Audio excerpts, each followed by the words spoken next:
the 150 that we went out on that tour, there's 50 of us left. In total, our company lost 11 guys. And it's like, wow. Population of Fiji is less than 1 million. None of my family was in the army. I went right up to uni. Then the British Army came over to Fiji. This is my purpose. I have to join the army. We were so well looked after. Join the Royal Logistics, get my full license and transfer right back to AGC. So with 2 rifles, we went to Kosovo. We came back and then we go back out to Afghanistan. Talk me through your experiences in Afghanistan. I was in the front line. Fort Gibraltar, we lost 2 guys. They decided to close Fort Gibraltar, move us to Fort Bushton. And they used to call it the Valley of Death. On that day, there was about 6 people who died. That was horrible. And it doesn't affect me when I was there until I came back. During that time as well, I was suffering from PTSD. I just wanted out. Then I came across the Invictus Games. One day it's going to be bigger than Olympic Games. Since I had my PTSD, I thought I will never ever go back home. Soon after the Invictus Game, I decided to go back home after 8 years.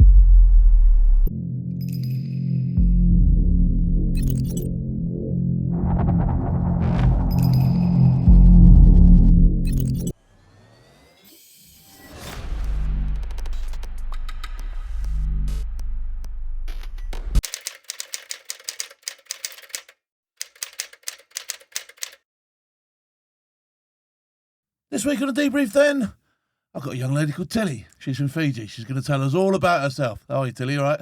I'm good, thank you. Superb. Listen, today all we're going to do is have a little chat. I want to find out a little bit about you, where you've been, what you've done, all that sort of stuff. And I'm going to start off right back with your childhood, because you're from Fiji originally, aren't you? Yes, I am. So tell us a little bit about your childhood. What was it like growing up?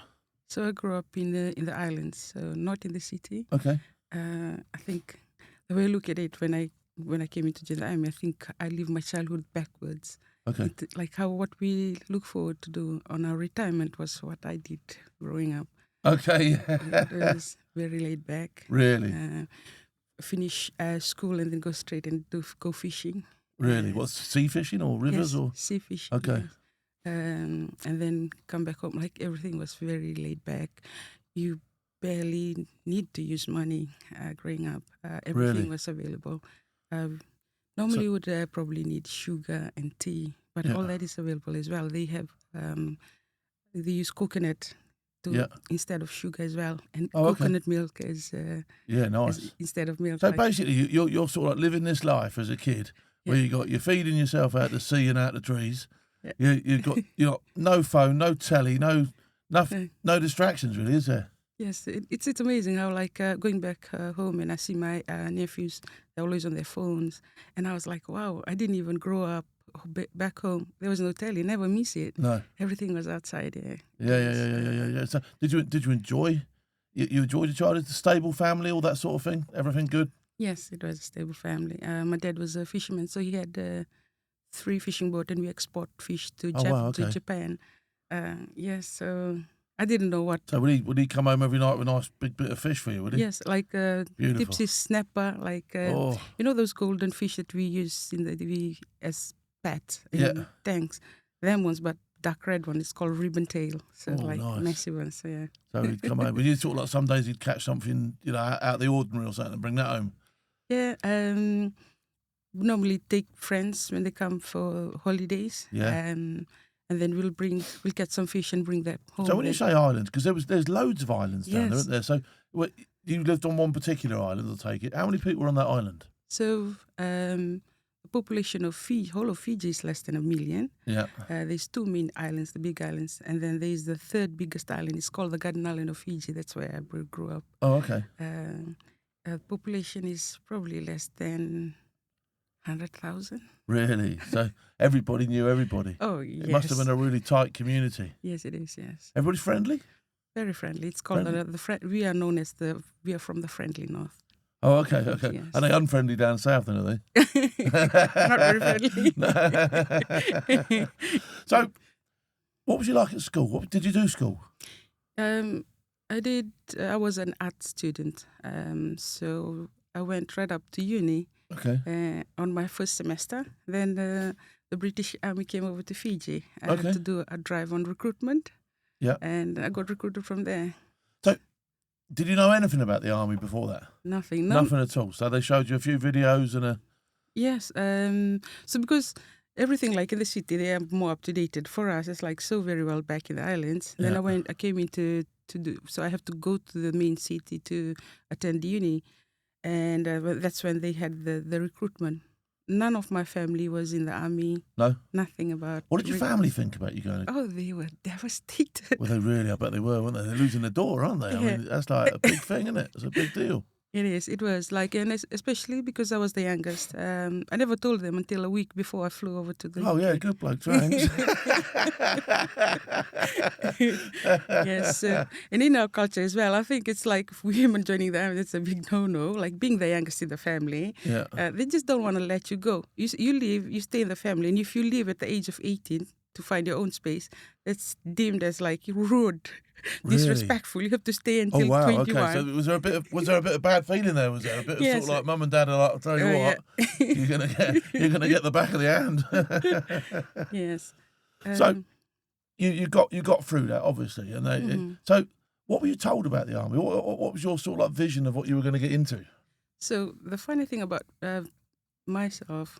Growing up, we used to have like our relatives who lives up in Australia, New Zealand, who come up in the holidays, and they will ask us when we are like 3, 4, what would you become when you're big? Mine was, I'm going to be in the army. Really? So you'd always wanted to be a soldier? I always wanted to be in the army. Because I've got my brothers, like my brother and those my age group are all boys, and they normally play cowboys. Yeah, so I was like, oh yeah, I love this. I want to do it. Yeah, you want to. And that was it. Like, and then when they came for the recruitment, I was like, this is it. I've always wanted to be, I think I'm born, this is my purpose, I have to join the army. Wow. And I did it. And it was not easy because Fiji is very hot. And then we came for the recruitment. I think it was September, October. It was coming towards winter. It was getting a bit certainly cold. Not Fiji, I'm going to tell you that. Definitely the opposite of Fiji. Yeah. And I think because I was so motivated, like my focus was like, I have to do this and I will become someone in an army. Okay, so did you join up as an officer, did you? No, I didn't. So they've encouraged us to come and continue studies.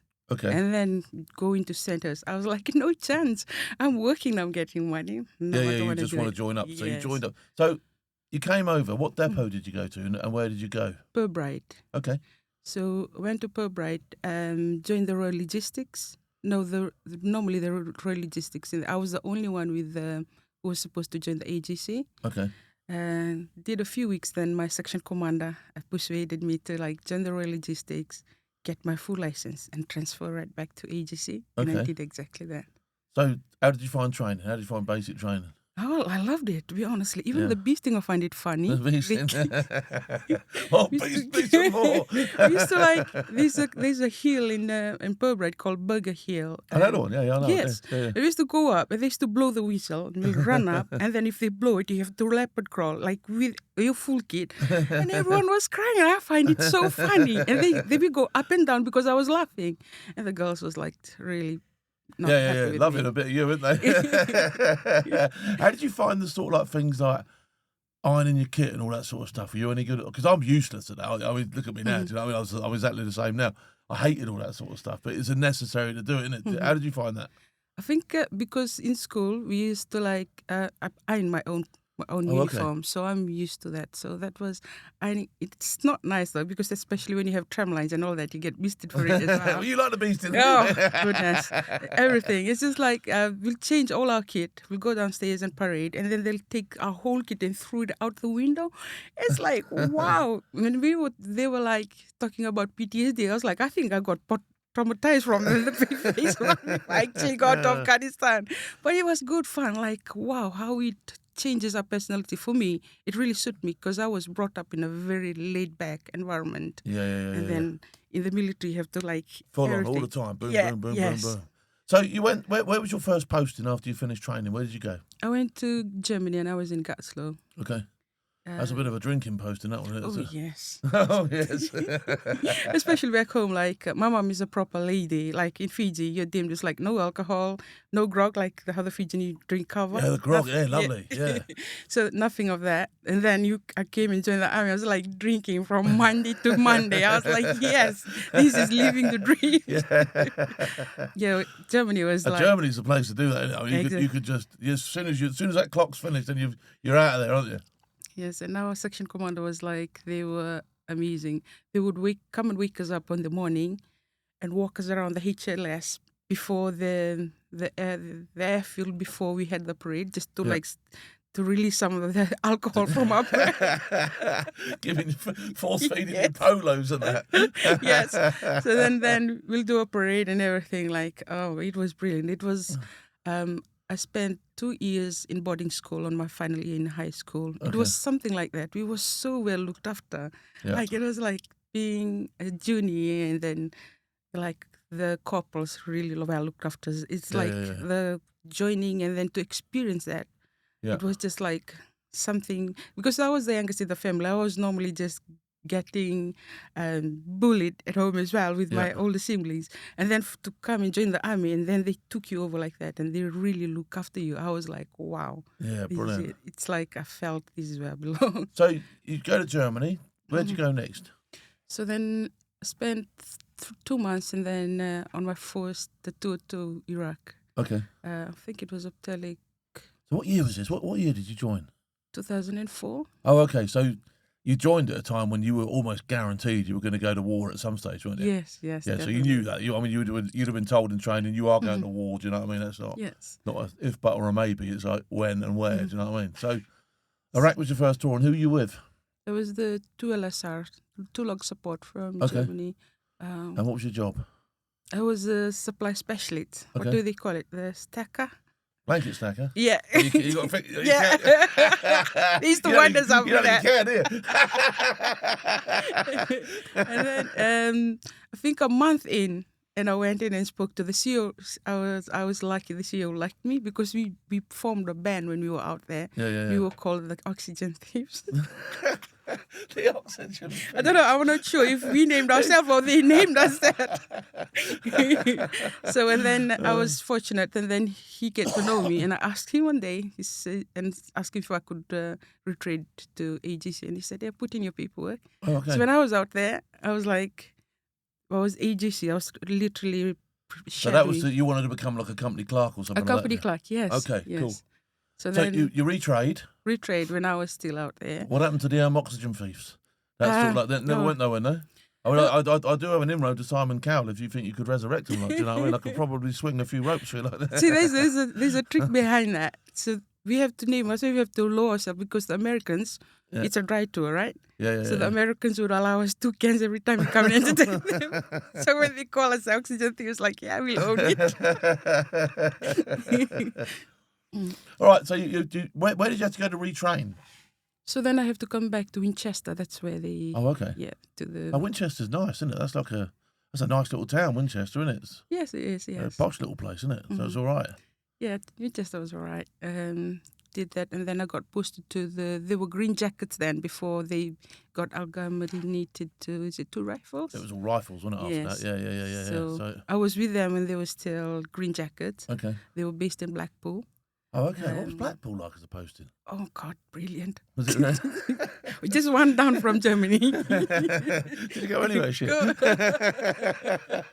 It was brilliant. Yeah, was it? And then they got moved to Northern Ireland. Okay. So as the first UK posting in Northern Ireland, because it used to be another operation tour, isn't it? That's right, yeah. So that was a first. Was it classed as an operational tour for you, Northern Ireland? Or were you in camp by then? It was that was the first time it's classed as a normal UK posting. Oh, okay. So no medal, just Northern Ireland, that's it? No. Oh, well. Yes. So with 2 rifles, we went to Kosovo. So Ob Valero. Yeah. We came back, and then we go back out to Afghanistan. Okay. What was Afghanistan like? Talk me through your experiences in Afghanistan. Oh goodness, it's just like it's totally different from Iraq mostly, because in Iraq we got there and we got mortared, like about 100 mortars every day. Yeah. And then you go to Afghanistan, because it was during the harvest season. It was very quiet. Like the younger boys were like agitated. They didn't like it. They want action and everything. My goodness! Yeah. Like, we know how they said, like, be careful what you wish. What you wish for, yeah. Yes. And I was in the front line for Gibraltar. Okay. And then they closed down for Gibraltar. How many were in that fob? 150 men strong. Yes, the whole company was there. Yeah. And then they have the PBs, and some of the sections would go out there. From there, Still in the green zone in Helmand province. Yeah. Then they moved us to Fob Wishton. This was where, take you back again. In Fob Gibraltar, we lost 2 guys in there, an officer and how did that go down? Oh, that was horrible. Yeah. Like reality hits then. So when it actually happens, it was just like a compound literally beside us. Yeah. They used to have the makeup gym, and then we have a bike outside, and I was on the bike when this actually happened. It threw me up on the floor, and I was on the floor when that blast came. That's how close it was to our fall. What was it, a suicide bomber or something? Was it? Yes. Okay. It was. No, it wasn't a suicide bomb. They wired it. They wired the IED onto the walls in that compound. Wow. So it was just like they thought it was just gonna be a beanball, just a compound across from us. Yeah. And I was on this bike, and it blew. It threw me off the bike. I landed on the floor, and when I look up, my 2 shoes were still on the bike. It actually took me off. And then we found it funny. We didn't know that it actually took one of our officers' life as well. Wow. That was like... And that puts a really poor feeling through the whole company, doesn't it? It's a horrible thing, isn't it? And he was a very popular officer. All his parcels that comes in, he's like, I think he's from a very well-off family. Yeah. They will send loads of bags of parcels, and he'll give it to everyone. Now, everyone likes him. And then 1 minute you were talking to him, and then the next minute he's gone. Not just like he's going for patrol. He's gone. And it's like, wow. And I suppose as the company clerk, you're going to be the one who's going to be dealing with a lot of that paperwork, the repatriation and all that sort of stuff. And that's not nice, is it? It is, but I think just like every other guys out there, like young brains are trained in such a way where you just deal with it and then you're just ready for something else. The next day it was like as if it didn't happen. Yeah. So it was just like, and then the very 2 days after, a young guy who literally just waited to turn 18 came in, spent a week there, and he was the next one. Another IED? IED as well. Wow. So then they decided to close Fob Gibraltar, move us to Fob Wishton. And Fob Wishton was by the Americans used to be in Fob Wishton, and they used to call it the Valley of Death. So really? we thought, oh, we're going somewhere. Yeah, we're going to the Valley of Death. And it literally was its name. Like, that was when, I think 2 rifles, after this tour that we went on, they were named the best British Army regiment because of what we lost. In total, our company lost 11 guys on that tour. That's a lot. That's quite a lot because I was the only female. First of all, it takes quite a lot for infantry to take us in as we are attached arms as one of them. So when they took you on, it's like you are one of the guys. So I'm no longer just, and they used to tease me and call me the combat pen. So I'm no longer a combat pen now. Yeah. So I'm like one of the guys, and I was a corporal then. Yeah. So I was a section commander. And like with that respect all of a sudden, and then you be bonding with the guys, and then all of a sudden they are gone. I think for female, I totally understand why it hit us a bit different. Yeah. Maybe guys as well, but they probably like... I think guys mask it a little bit. Yes. Possibly, do you know what I mean? Whereas women have got that more paternal instinct as well, do you know what I mean? So it was like... Whereas me, I'll shut myself down, do you know what I mean? And get on with stuff, do you know what I mean? But maybe you were prepared to show a little bit more than some of the guys. Because the guys were like really fun. We had this, I have relationship with the guys like I don't even have with my brother or even my cousins. Like I would draft their love letters, reply to their Dear John letters, and all those things. Like I never get to enjoy with my own siblings, and I get to do. And then 1 minute we were just talking, the next they are gone. And also I think because I was the only female out there in the FOB, that bond that we have is totally different, and it doesn't affect me when I was there until I came back. With a lot of people, it's when you come back, because when you're there, your mind's occupied. What's my next job? What's happening now? What have I got to do? And it just consumes you, doesn't it? It does. When you get back, I call that's when you're in the Glad to Be Alive club, because that's when you look back and you go, wow, that was close. Yes. I actually left my shoes on the bike. That could have been me. Do you know what I mean? Or wow, so and so didn't come back, and it's a real, it hits you a little bit. Yeah.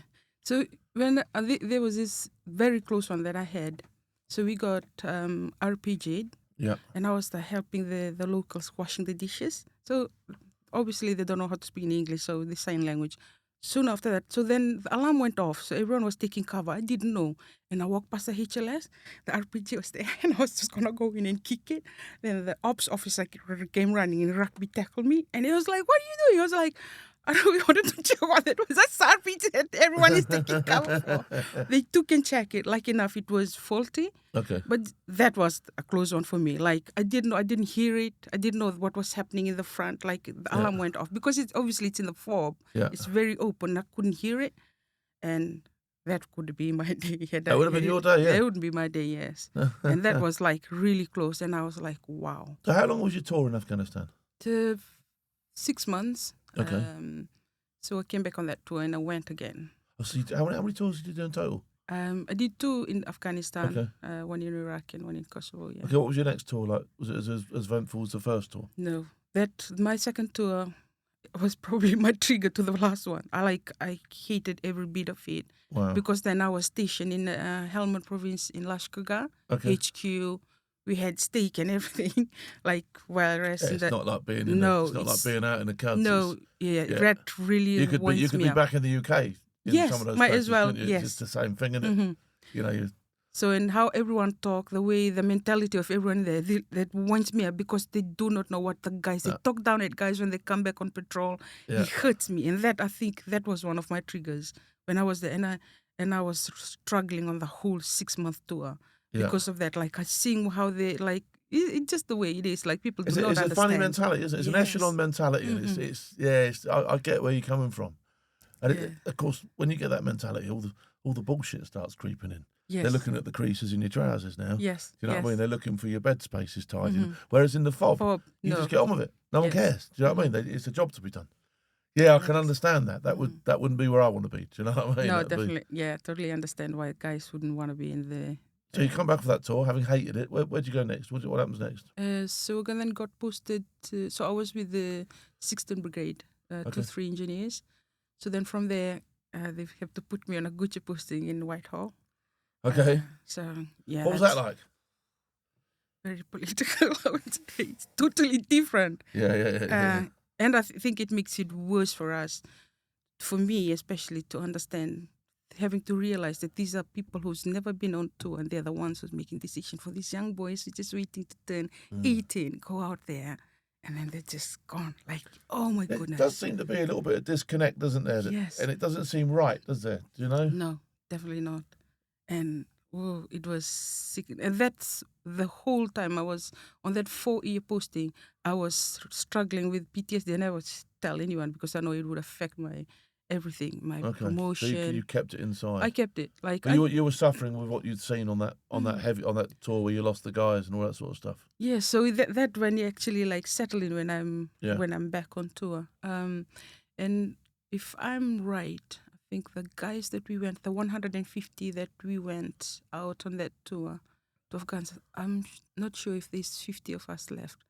They would constantly take their life from the time that we went out. Oh, it was so heartbreaking. The suicide thing kicked in. Yes. So there was awful. More that guys. Really is bad. Yes. Yeah. Oh, it was devastating for me. Like. Well, that's making your PTSD worse, isn't it? Yes. Because now you're sort of like witnessing. Yeah. No, I can understand that. The worst one was the guys came to London to for one of the guys' funeral as well, who committed suicide. Yeah. And soon after that, one of them jumped in front of the train. Soon after, he came for the funeral and he did that to himself. Oh, goodness. So now I just choose not to watch news and anything. Yeah. No, it's a horrible thing, a really horrible thing and a real problem. It is. It's like, you can't help someone if you yourself are not okay to look after yourself. That's right, because you're hanging on with one hand, trying to pull someone out. It doesn't happen, does it? Yes. So you need the other hand to hold yourself on. So I was like, they were trying to bind it, and every time they get together, something would happen. And it was just like really bad. For myself, the way I deal with it is, I grew up in a Christian family. I just pray for their soul. It's just like, please, if there's anyone out there, please stop this. This is just not, I don't know how it's going to be done. So then I came across like, all this I'm dealing on my own. I don't tell anyone, like literally deal with it on my own. And then, luckily enough, I got discharged on medical grounds because of my knee injury. So what happened to your knee? I used to play rugby for the army. Oh, it was rugby. Was it? Okay, yeah, go on. And so you snapped out playing rugby. Yes, What was your rugby experience like? Because that must did you play for the army? Did you? I did. Yes. Oh, okay, brilliant. So in Fiji, like everyone, if a kid sees an empty bottle, that's it. That's a rugby ball. So everyone plays rugby, but we don't play structured rugby. Everyone plays touch rugby. Yeah. So when you join the army, when they say Fijian, they think like they know. No, it's not. Like we play touch rugby. Yeah. Sevens, that's why we are really good at it. Yeah, Everyone yeah. like this pace, and because we play touch rugby. But 15, you have to like know the game plan, know how to play with everyone else. Yeah, so quite a lot to learn. I mean, a lot of Fijian soldiers end up in both the army, men's and women's team, don't they? Yes, definitely. Yes. It's amazing. Like reminds us of like a bit of home here in the UK playing rugby. Yeah. You can forget about the weather and everything. The cold. So did you ever get to play anywhere cool? Did you go to Twickers at all? Did you play there? Yes, because when we have the Army Navy, we used to play in Twickenham, but that was I think I'm not too sure. Now they do it afterwards, don't Yes. they? So they play and the crowd can stay or not. Yes. There's not loads of them stay, but there's a fair few people do stay to watch the women's rugby afterwards, which is quite cool. It's quite good. Yes. And of course, you're going to go to Twickenham, you're going to use the changing rooms. That's a big deal to me. It is. You know what I mean? Definitely is. And now when I was with the Green Jackets in Blackpool, I was even getting paid. I was like, no way. It's like women. Like I thought men don't even get paid for it. Yeah. And then yes, I was getting paid. Like there was a club in not Omskirk. Remember, it'll come back to me. So it was like yes, I was playing for this team.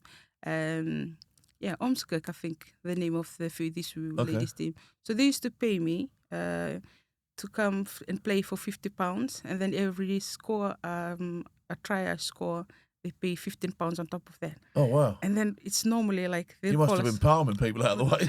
you know, being a squaddie, you get skin on the first or the second week, and I would be going every weekend playing rugby. That's probably why I heard smashing people.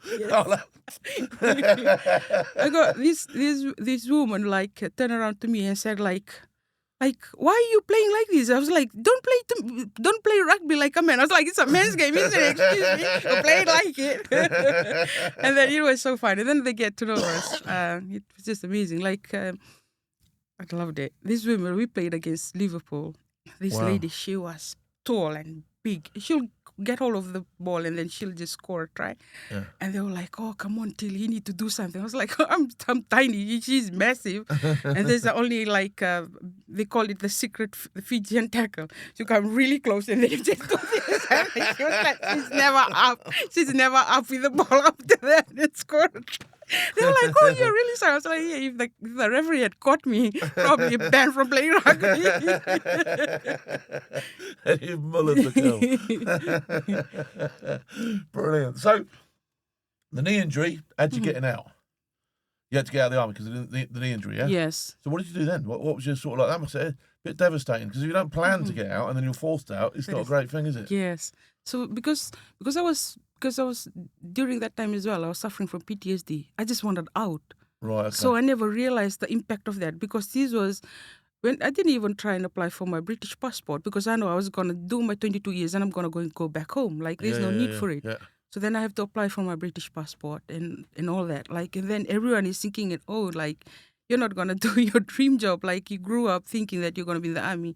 I did 12 years and then that was, it's like a rug being pulled out from under you. Yeah. Everything of course, you can't even play rugby anymore either, can you? Because your legs are gone. Yes, exactly. Ugh. So like going back into the Civvy Street. And I think for me, certainly at some stages, sport, boxing in particular, has been my go-to to get over stuff that I'm trying to fight against. You know, so that's exactly what not rugby is. Not only have you got your PTSD, but now you can't do the thing that would probably contain it a little bit and give you that out. Yes, definitely. Yeah, that's what I found with rugby. So I also play rugby league. So both rugby league and army.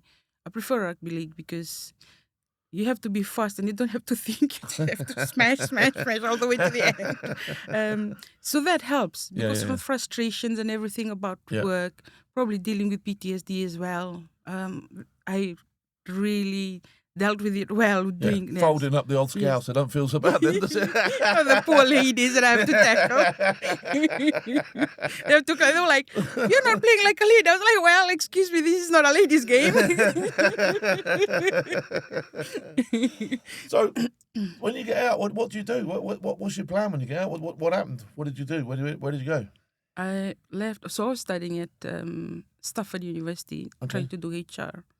At this stage, I didn't know that I have social anxiety. Yeah. So then continued my study, and I have to work as well because and then I can just do full-time studying. Yeah. Then I do all sorts of different work, trying to get my feet. And So where were you living? What did you do for accommodation? Because all your family's back in Fiji, isn't it? Yes. So what were you doing for accommodation and that sort of stuff? So then when you leave the army, they actually have that arrangement. You get the priority if you apply for housing. Council. Through council. So you got social housing, council housing, whatever it is. Yes, council housing. So I had settled in Yanfield. That's between Stoke and Stafford. Okay. Yeah. Like a little village, retirement village in there. So I stayed there. Lived there for 2 years. Okay. So I try and do like admin work. I try and do something that I know. Yeah. So I did a bit of like the logistics. There's the RKW. So what they do is this company, they sell electrical stuff. Yeah. So I work in the admin side of it. With the outgoing stuff that they then deliver to, they supply to Dunelms, B&M, and all these jobs. Yes. And from there, it was a struggle. I think. Yeah. So when did you acknowledge the PTSD and go and get something done about it? A week before I left the army. Okay. So you sort of like suddenly realised. I just said to myself, this wouldn't affect anything for me anymore, but I need to address it. Yeah. Because I'm no longer myself. When I was still 7, my last year, I would in a week, I had about 4, 5, sometimes 6 attempts to commit to take my own life. Right, okay. So and it doesn't help. Good. No, it wasn't good because I was on my own. Yeah. I was keeping it to myself. I thought all the other squad go through this. Like, this is normal. Yeah. And then my mates used to tell me, like, it's not normal you being by yourself. Like, you don't like to be around people. You don't try and go out nightclubbing like used to be before. I was like, I thought it was normal. But it was like a week before I get to realize so many people have spoken to me and said, you've changed. Like, everything have changed about you. So I was like, I have to just go and test to see if I really got PTSD. So that's when I addressed it a week before I left. And did they help you with it? Were the army good about it? Did they help you? Not really, because you were leaving. They were just trying to get rid of you, so to say. So when you got out into Civvy Street, did you address it with a civilian doctor? So, yes. So it was a continuous treatment. So then I went to Donington. This is also in Telford. Okay. This is for the army as well, Ministry of Defence. From there, then they passed me on to my GP. Okay. Then they try and give me medication. It really doesn't help me. I don't think it does help. I don't think they 100% understand what to do with it full stop. Do you know what I mean? Yes, that's exactly what it is. Yeah. So by far, since 2016, I've had about 4 different treatments. Okay. So the first one was the eye movement. I don't know if you've heard of it. It's just like you're getting hypnotized. Okay. Because it's your eye movement. Then after that, it takes you back. And I think the poor guy who was treating me thought that I was lying. And it was just like he was sat across from me like that. And I was like in front, like a table between us. And then he said, think of your safe place. That's where if it's going to get worse, you go back there. So I sat across from him and said, try and think of when you're out there. So there was this really bad incident where you have mass casualty. And on that day, there was about 6 people who died on the same day. Okay. And did you witness that? I was there. And because everyone went on that battalion op, I'm team medic trained. So I was helping our MO as well. Medics. Yes. Predominantly after these incidents are in the thick of it, aren't they? Yes. Because obviously you're the ones who are trying to help people sort themselves out. And I knew all along, like before even I joined the army, I'm really bad with blood. Like I can literally pass out, like looking at it. And the doc was like, he was really good. He saw me and he saw like I'm as white as a sheet. Yeah. He looked at me and said, Coral Fisher, go outside, have a drink of water, come back in. Just ignore everything. Just remember what I told you and just try and help me out. And that was it.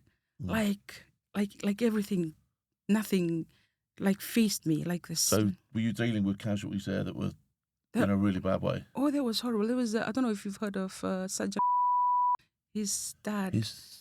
Yeah, well, I know his dad. I knew his dad. Yes. I knew him. My son knows his son, so he knows him, yeah. Oh, my goodness. He was my good mate. Was that the incident, was it? Yes, that was the incident. And he was like, because we have only one rugby ball, he always like, if he goes on patrol and he won't be there in the afternoon, he always give it to me. So we always like, it's our secret. No one knows where the ball is. So then that night, and when he came in, and because he got blown, like his whole back was out. I didn't see it. I didn't know what was happening. The guys who brought him in, the doc obviously knew, and they knew that he wasn't going to survive it. So he like laid him on the table, and he said, hold his hand and tell him to keep moving his tongue. And I said, like, keep moving your tongue. I was like, come on, you can do this, mate. You are here. We'll wait for the chopper to come in. And all of a sudden he kept moving, and then he stopped. And I was like, Doc, what happened? And he was only tiny. I went straight to him, picked him up. Why didn't you tap on him first? I was like, he's like, Corporal Fisher, put me down. It's like, why? Why didn't you save him? He's like, guys, and then he turned him over. And then I saw there was no chance. He was like, okay, yeah, everything gone. Oh, all the internals, yeah. It was devastating. Like, it like got me right here. And then I was like, right, but the other guys need my help. Like, that's like, wow, we were never prepared for that. Psychologically, like, yes, we did the medical training, but it wasn't like that. You know, like how your mind will process that. Yeah. Because you see it as just a means to an end to pass the course. But when you see someone that you know, no, it's different. And you saw what you saw, then it's a wow. It hits you like a steam train, doesn't it? Yes. And then his mates came in, like they jump on him and they're like crying. That made it worse. Yeah. I was like, yes, I was going to be strong. And then I was like, oh my goodness, everyone was just crying at him and everyone else. It's like we broke all the rules that we were told, like man up and everything. This is done. Like, because we were so close. The place was so tiny. The forward was so tiny. Every day you learn something new about someone. You get closer and closer. And then boom, they're gone. That hits you. Like I'm more attached to the guys. I call them family than I am with my own family because of what we went through out there. Yeah. And understandably so. You know, the people that were there, that will never go. That's there for life. That is so true. Yeah. And like, so then, like, because there were other guys in there, and then they just have to like put him in a body bag, and then we have to go on with the rest of the guys, and they're crying. And then the guys, when they recognize who I was, they were like, oh, Fish, don't let go of me. I want you to come in the chop with me. It's like, wow. Like all that, sometimes the echo of all that happened that day, like come up, and I just try and drown it. So that's why like rugby really helped. Because the tackling, let it out. You go. Yes. Well, because in that sport, like for instance, when I box, my focus is what's in front of me and what I'm doing. It's not anything else. So you can actually lose yourself in there, can't you? And then those thoughts don't come into that equation, do they, anymore? Exactly. And the same with you and your rugby. It's like, boom, you just, you've got to fold that scouser up. Do you know what I mean? A poor lady. I hope she don't watch this. It wasn't me. Oh dear. So you got where now you got involved in powerlifting or something, didn't you? Oh yes, I did. Come on, tell me a little bit about that. So we did a bit of powerlifting, like because I was with the guys out in Afghanistan. Yeah. So when we went to Kosovo, so that tour, that of Valeria was with the French and the Danish. The French and the Danish. And this is what the guys used to do. So we'll go to the gym with the guys. And if lots of the French are using the weights, they'll come back to the block and call them Fish come. And then they load up the weights to scare the guys off, so then they leave the gym because they're so embarrassed. Then the guys can use the weights and I'll go back to the block. So that was so that was as far as I know about weights, but not like powerlifting. We were just playing around with it. I know that I'm naturally strong, but I didn't know that there was such a sport that you can pick up, like actually like do it in its serious. Until I joined the Invictus. Who put you onto Invictus? Who I actually, this is how desperate I was trying to look for something, because I didn't want to take medication, like I said before. I literally didn't take it. And then I was looking for other ways to treat me because I didn't want to rely on medication. Okay. I did counseling, a few other treatments, and it still didn't work. Then I came across the Invictus Game and how sports actually help you recover mentally as well, help you with your recovery journey. I tried it and it worked. Like for me, maybe because I'm very active, because I used to do sports as well, it really takes you out of that mindset as well. And seeing yourself progress through it and being around people who are in the same strand, like they're suffering from PTSD or they're limited because of their injury. It is just like, wow, it is a total different experience altogether. To do sports is one thing, but to do it with other veterans as well, it's just like... I think the whole program is a genius thing for me. It was.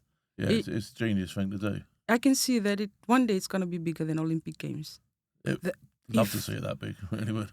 If we're hoping to host again, if it's being hosted, when it's hosted in the UK, I would suggest people to just go and watch it. It's a total different we would love to, as a radio station, we'd love to come and report on it next time. Like, do you know what I mean? I'd love to come and do something like that. Because, it'll be amazing. Because honestly, like, even if when I did the powerlifting and I win a gold medal in the Invictus Game.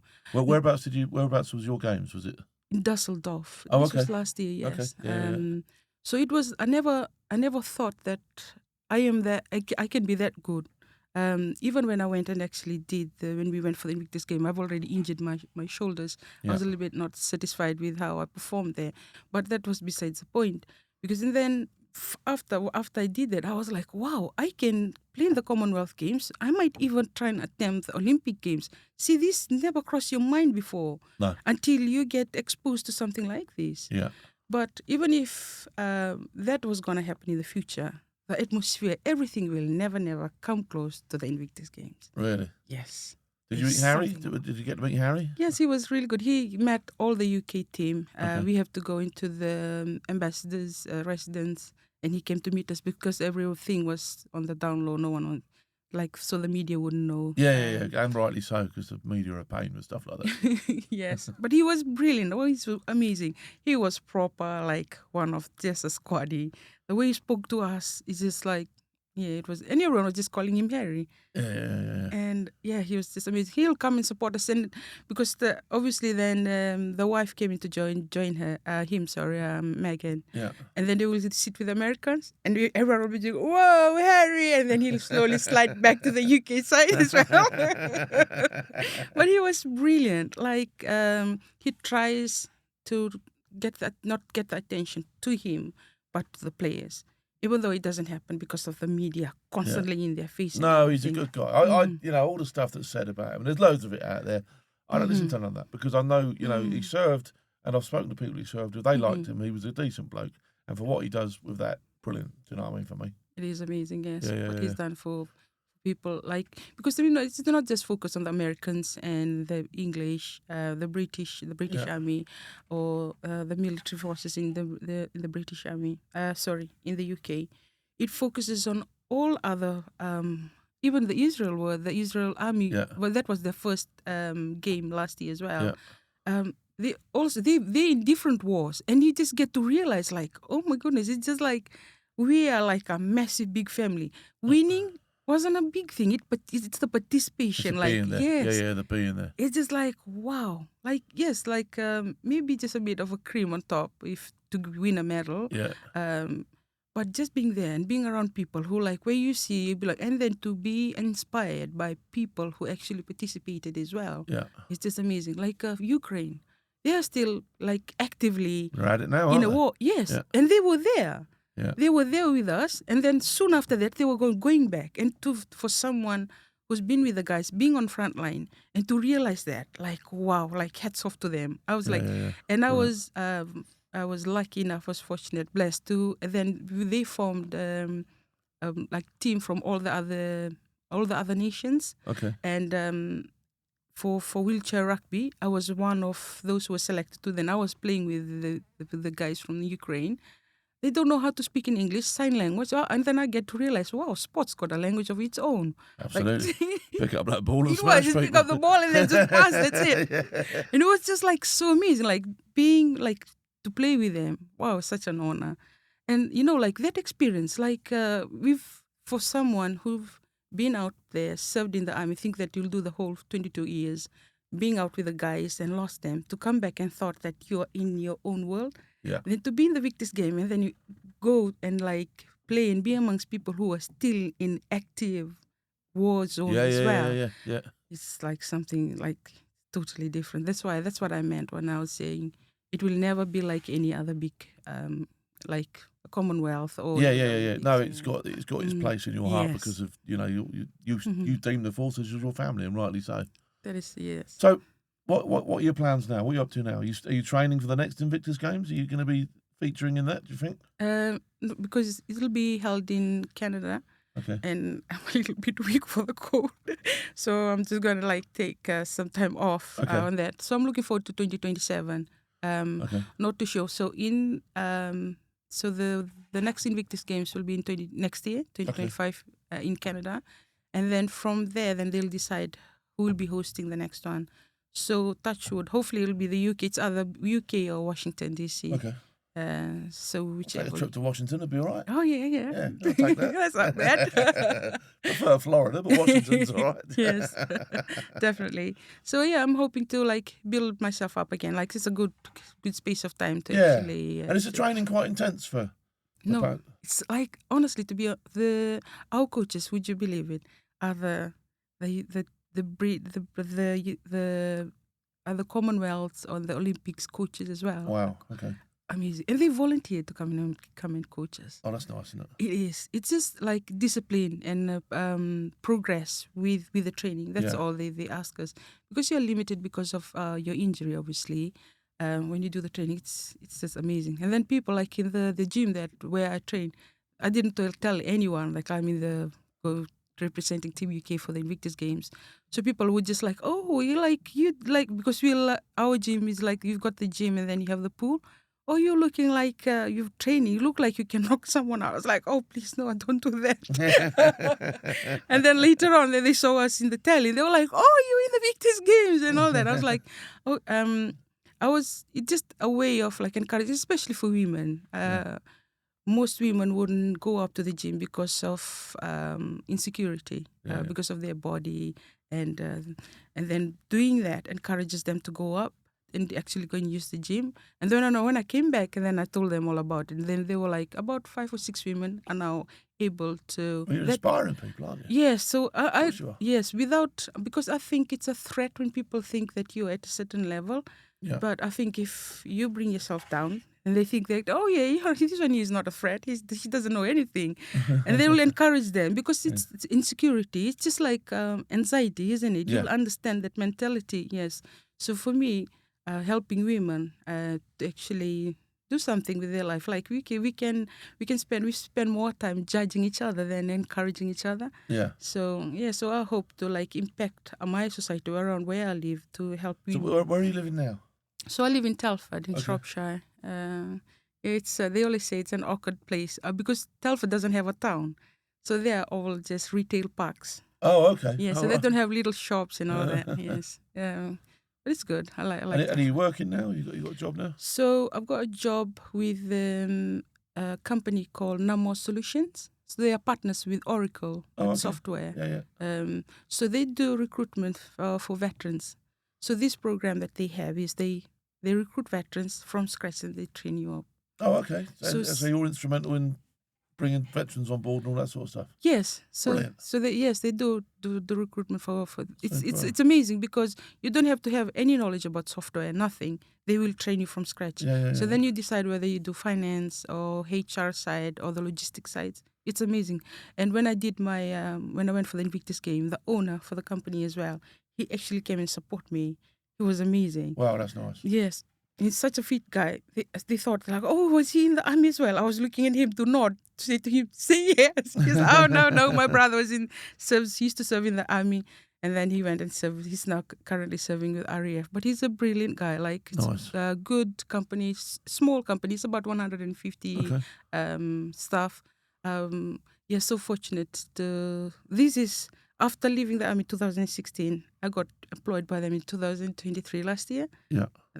I finally found my feet. Just imagine that long. Yeah, no, it's not easy out there, and especially when is. you've got underlying issues of what we've been talking about. Then Yes. it's not an easy place, is it? But you seem to be doing really well. Yes, I think I was good in my previous life. I got rewarded and looked after. Final sort of question I got for you. Did you ever plan to go back to Fiji? So I was just speaking to Johnny before we had this interview. So since I had my PTSD, I thought I will never ever go back home because I couldn't fit. I don't fit again with our community. Yeah. Soon after the Invictus game, I decided to go back home after 8 years, and I've just been, and I just got back a week ago. Yes. People were good to you? Yes, they were really good. Of course they're good to you. You're their family, aren't you? You're the daughter. Yes, and also like back home in Fiji, because it's quite tiny. The British Army is like a big celebrity. Just don't tell them. Yes, they do. Of course they love you. Yes, and it's amazing. It's so grounding to go back to your family. You see things in a totally different perspective. You've grown up now, haven't you? I have grown up, yes. You've grown up now. So I went back home. We got quite a few bit of land, like a few thousand acres that's not been touched for about 100 years. So hopefully we'll try and do something with that piece of land. So I wouldn't have seen that far had I haven't been on this journey, the recovery journey, to even be in the Invictus game. It helped me. If people think that it doesn't, it does. It does really work. It's achieving its aim, isn't it? And you're now testament to the fact that the Invictus Games has helped you on your path and your journey. And look, I really hope whatever it is you decide to do, you succeed in, because you deserve it. Oh, thank you. You really do, honestly. Look, we've enjoyed having you on here. You've been a superb guest. I've had belly laughs in this interview. I really have. You're a great person, all right? Cheers, and we'd love you to keep in touch with the show and the station. Oh, yeah, definitely. And maybe in the future we'll have you on again. Oh, yes, thank you. Thank you so much. Cheers, thank you. You're all right. You're all right.